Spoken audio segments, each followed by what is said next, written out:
কোথায় বিএনপি ছিল না?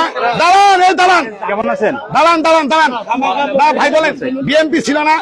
আপনি এখানে জনসম্মুখে বলছেন যে আপনারা 17 বছর আওয়ামী লীগের সাথে নির্বাচন করছেন। আমি বড় ভাই হিসেবে, আপনার ছোট ভাই হিসেবে এই জনগণের কাছে আমি আপনার কাছে একটা প্রমাণ চাই। কেমন আছেন? ভালো আছেন? এটা আমি বলি, আপনি বলছেন আওয়ামী লীগের সাথে মিশে নির্বাচন, একটা প্রমাণ দেন। তাহলে বলছেন কিন্তু আওয়ামী লীগের সাথে চাচা আছেন কেমন? আমি আব্দুল জলিল, ইসলামী আন্দোলনের। এবার আসেন আপনি, না না না, এই যে আপনি একজন বিএনপির কর্মী হয়ে কত বড় একটা মিথ্যা কথা আমি প্রমাণ দিই। 2000 আচ্ছা বলেন বলেন, আমি প্রমাণ নেন, বলেন জি জি বিএনপি ছিল না? আচ্ছা তাহলে বলেন, আমি বলি দাঁড়ান, বিএনপি ছিল না যদি এটা প্রমাণ হয় তাহলে আপনি আসেন। 2018 সালে সব দল নির্বাচনে গেছে, বিএনপি গেছে, ইসলামী আন্দোলন গেছে। 2024-এ 14 বিএনপি যায় নাই, ইসলামী আন্দোলন যায় নাই।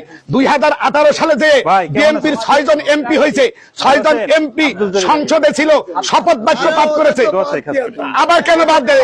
এখন বাদ দেওয়াটা, রুমিন ফারহানা বাদ দেওয়াটা, এটা কেমন কথা বললেন? আপনি একজন বড় ভাই। কেমন আছেন?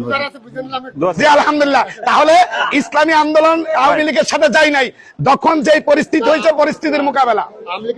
ভাইজান কেমন আছেন? হ্যাঁ ভাই, তাহলে বিএনপি করেছে। এই যে এই আবার বললেন যে বিএনপি 6টা এমপি হয়েছে 18 সালে।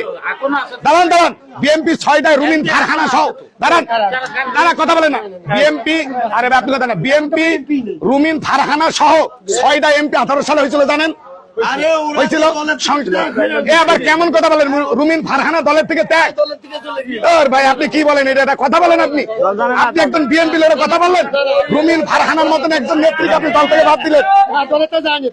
হ্যাঁ, তারপরে যে এরশাক, ঢাকাতে এরশাক, আপনি যে কথাটা বললেন যে বিএনপি নির্বাচনে যায় না, ঢাকায় যে আপনারা যে কি কয় ইরশাক, যে ইসের জন্য এই যে নির্বাচনের পরে যে হরতাল হলো, আমরা বিএনপি করি,